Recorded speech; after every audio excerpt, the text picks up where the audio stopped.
Your Honor, before we proceed, I'd like to submit something for the court's consideration.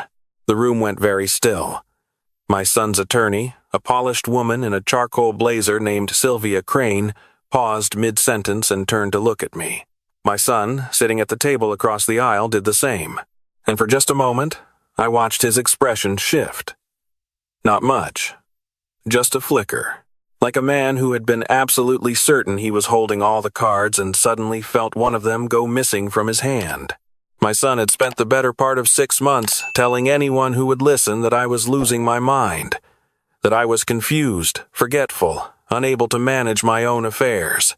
He had filed papers with the county court seeking legal guardianship over my person and my estate. He had submitted a doctor's evaluation, financial records with suspicious annotations, and 3 signed declarations from people I barely knew, all stating that I was no longer competent to make decisions for myself. He had planned everything carefully. He had not planned for me. The judge, a compact woman named Judge Patricia Holt, who had been on the bench for over 20 years and clearly had no patience for theatrics, looked at me over the rim of her glasses. "Mr. Malone, you are the respondent in this matter. You are represented by counsel." She gestured toward my attorney, a quiet but sharp man named Gerald Fitch, who was seated beside me.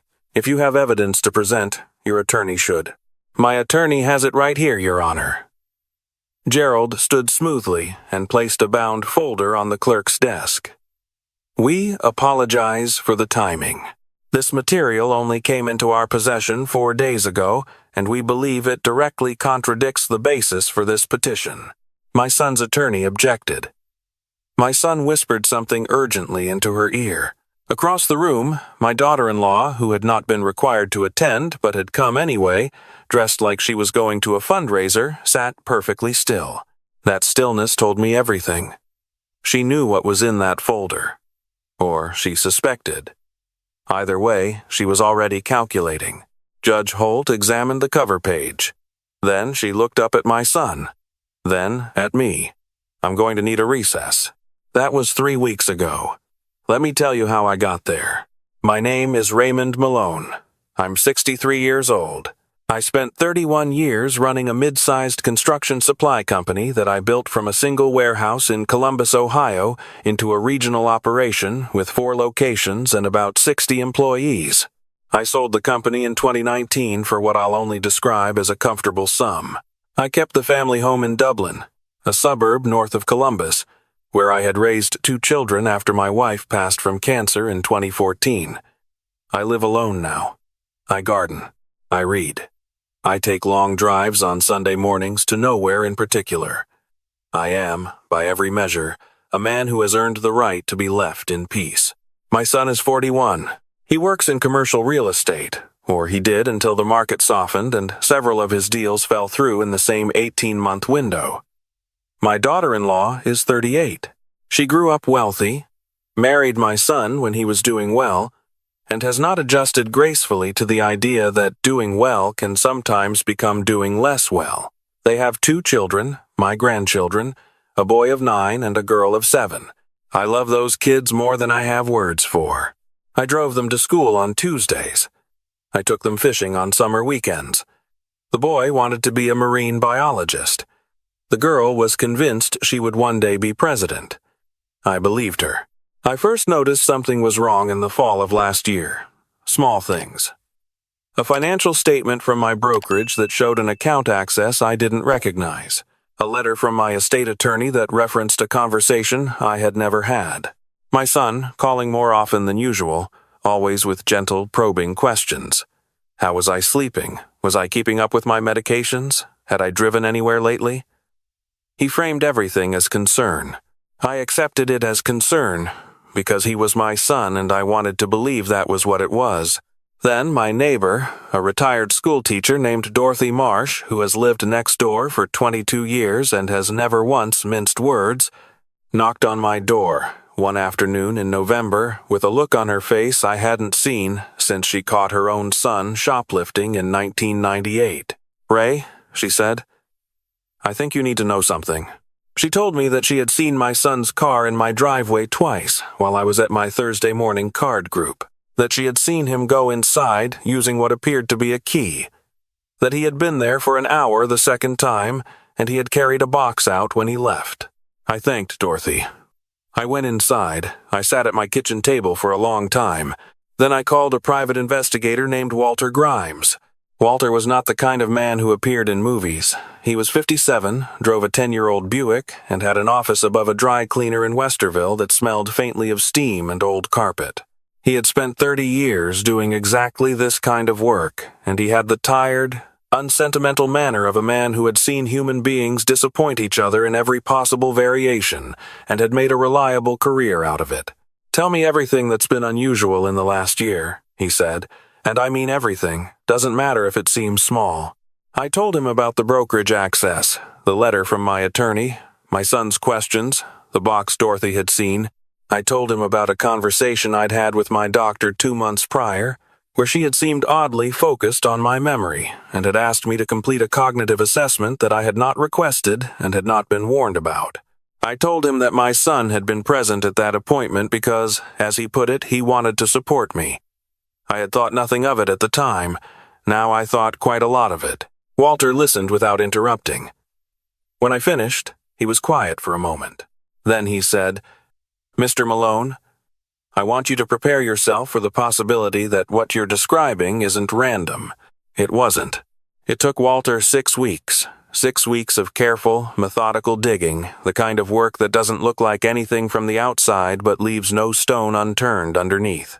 At the end of those 6 weeks, he sat across from me at that same office above the dry cleaner and laid out what he had found. My son had consulted with 2 elder law attorneys in the past year. He had inquired about the process for petitioning a court to declare a parent legally incompetent and assume guardianship over their estate. One of those attorneys had declined to take the case. The other had referred him to Sylvia Crane. My daughter-in-law had been in contact with a financial advisor who specialized in estate restructuring. She had sent him documents, my documents, the ones I kept in a filing cabinet in my home office, photographs of account statements, investment portfolios, property records, documents she should not have had access to, documents my son had apparently retrieved during those visits to my house while I was at my card group. The cognitive assessment my doctor had administered had been requested by my son, who had called her office and expressed concern about my mental state. He had used the word alarming. My doctor, acting in good faith, had complied. The results showed nothing wrong with me, which was not the outcome my son had been hoping for, so he had found a different doctor, a geriatric specialist in a suburb 40 minutes from my house, whom I had never met. And that doctor had submitted a written evaluation to the court, declaring that, based on a review of my medical history and a collateral interview with my son, I exhibited signs of early cognitive decline. I had never met this doctor, not once. He had never examined me. He had spoken to my son, reviewed documents my son had selectively provided, and written an evaluation that would be used in a court of law to strip me of my rights. There was more. Walter had obtained bank records, legally, through the proper channels that showed my son had accessed a joint account I held with him for business legacy purposes, an account I had set up years ago to facilitate a planned transfer of some assets upon my retirement. He had made 3 withdrawals over 8 months, totaling just over $40,000. I had not authorized any of them. He had apparently been counting on the guardianship filing to retroactively legitimize what he had already taken. "How long has he been planning this?" I asked. Walter looked at the table. "Based on the timeline, at least 18 months, probably longer. 18 months. My son had been planning to have me declared incompetent for at least 18 months, while I was driving his children to school on Tuesdays, while I was teaching his son to bait a hook, while I was sitting at his dinner table on holidays and handing his daughter a birthday card that she opened with both hands and a gap-toothed smile. "Does he need the money that badly?" I asked. "He's in real financial trouble," Walter said quietly. 3 failed deals, some personal debt that's been growing, a lifestyle that hasn't adjusted to match the income drop. His wife has been pushing hard for a solution. From what I can piece together, this was her idea first. He went along with it.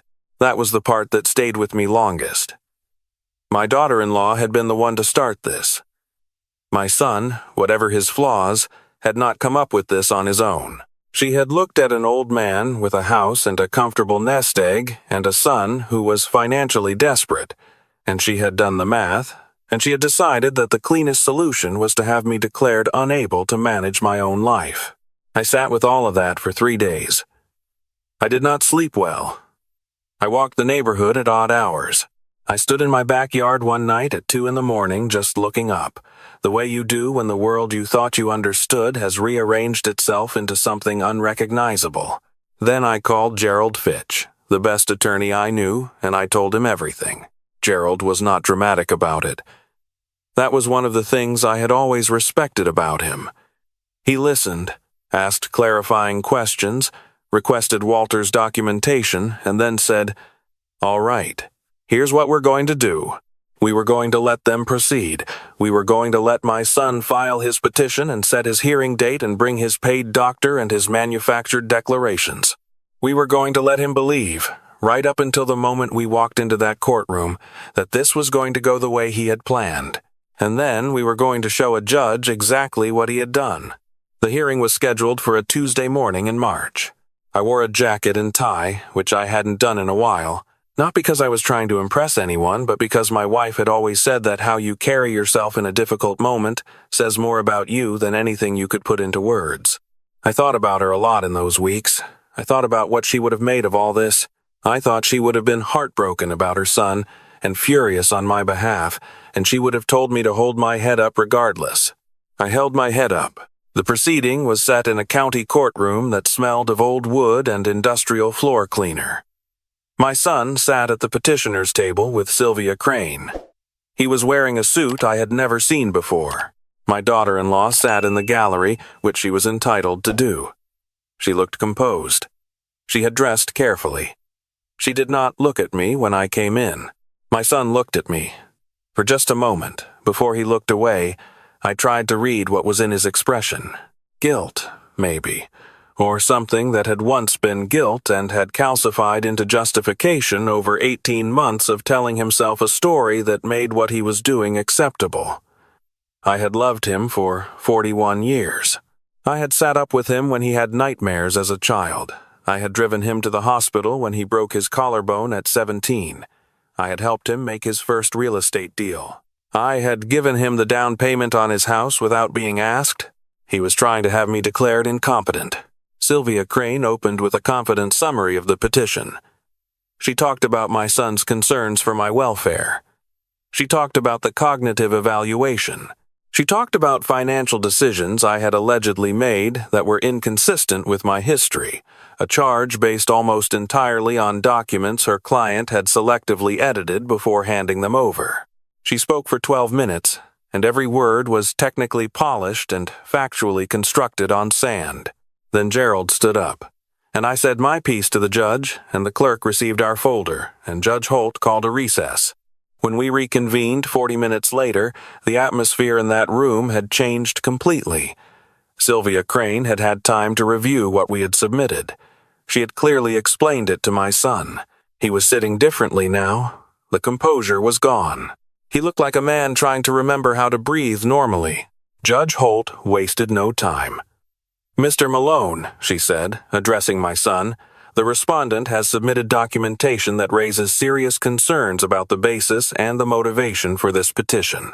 I am looking at evidence suggesting unauthorized access to financial accounts, medical documentation obtained through misrepresentation, and a professional evaluation conducted by a physician who has never examined the respondent." She paused.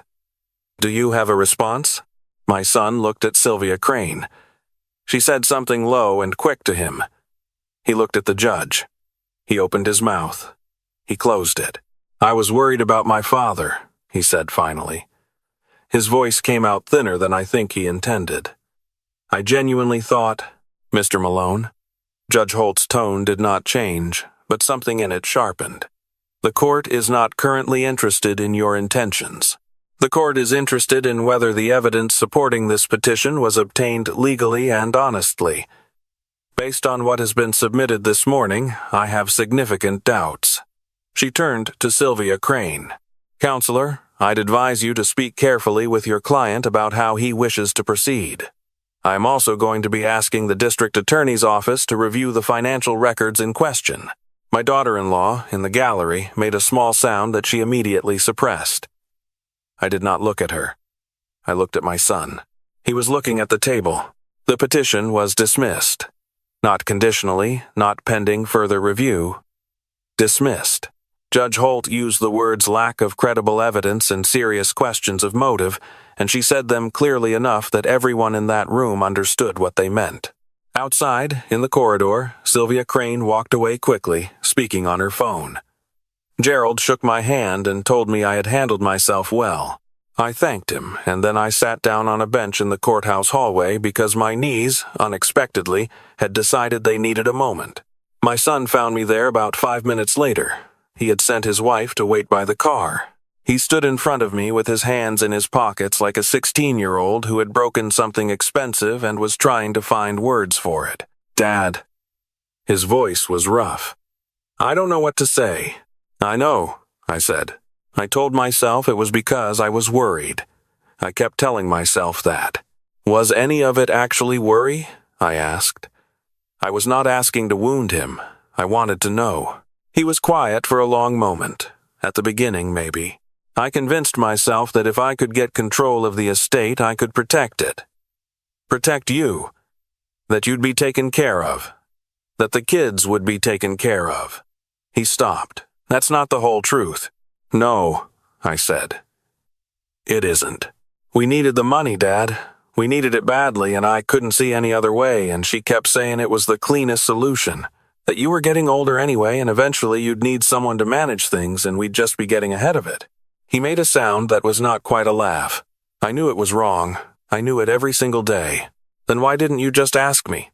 He had no answer for that. We sat with the silence for a while. The courthouse hummed around us. Someone walked by pushing a cart of file boxes.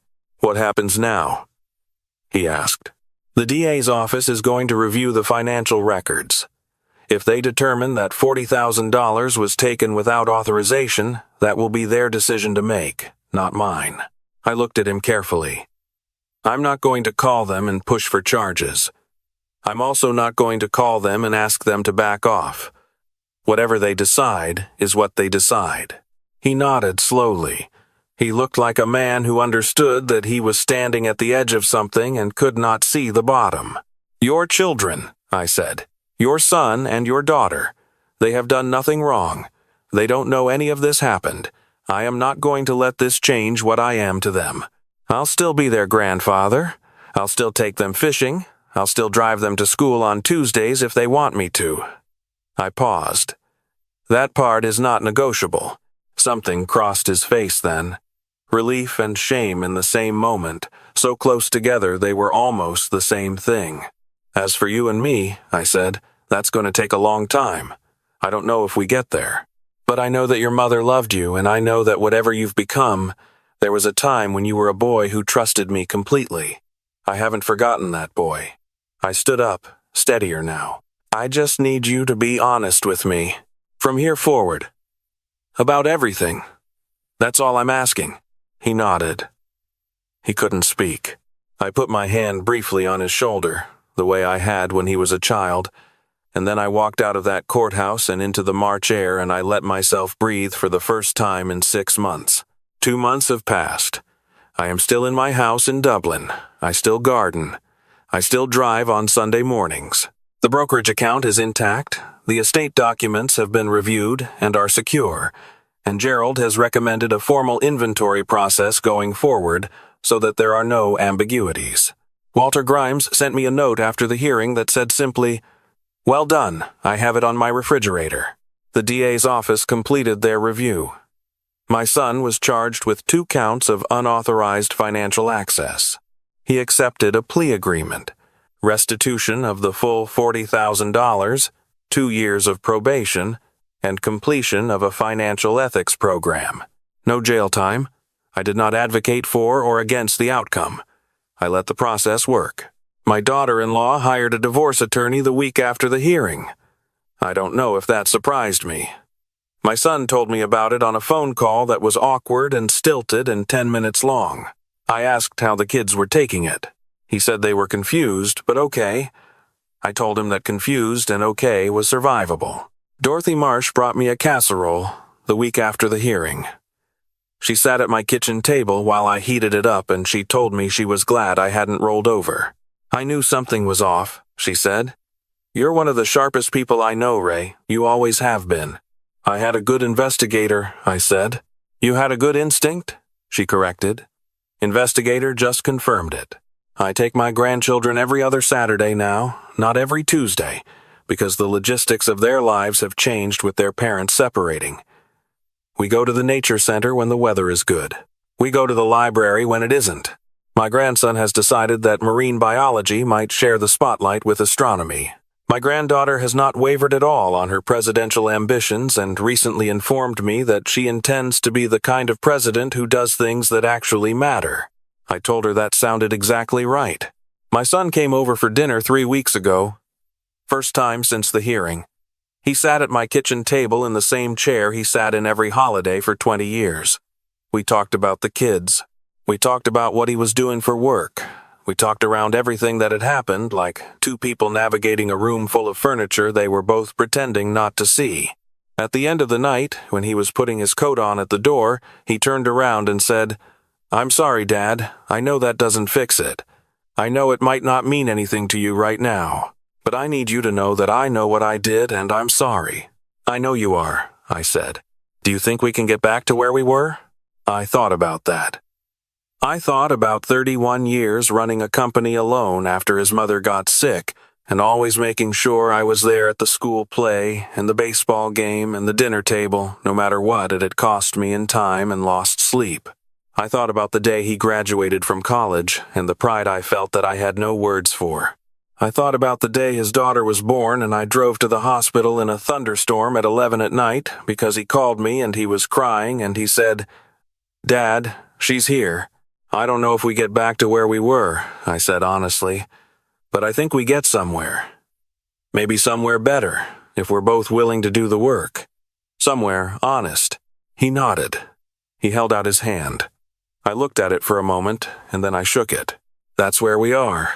Not resolved, not healed. Something more honest than either of those things. I've been thinking a lot lately about what trust actually means when it's been broken.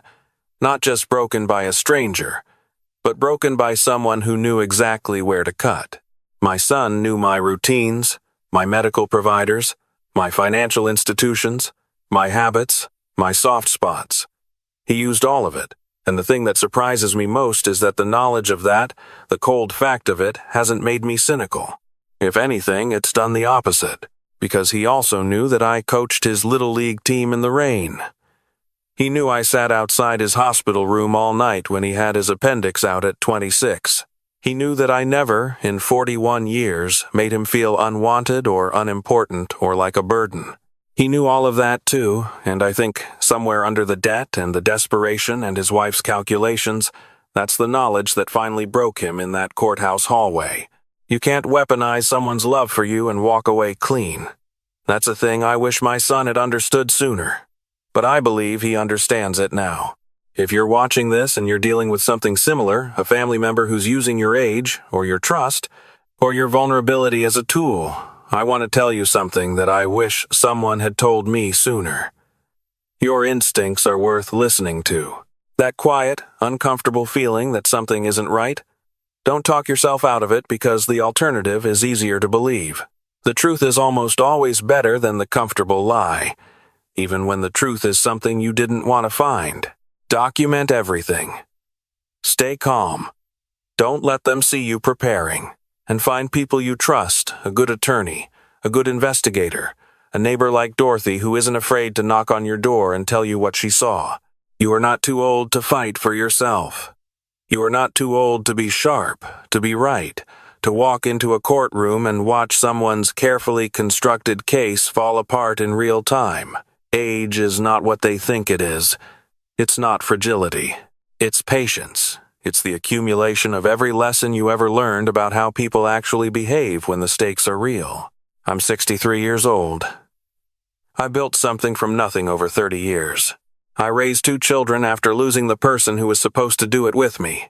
I sat across from a man who called himself my son's attorney, and I put a folder on a clerk's desk, and I watched the ground shift under people who thought they had won.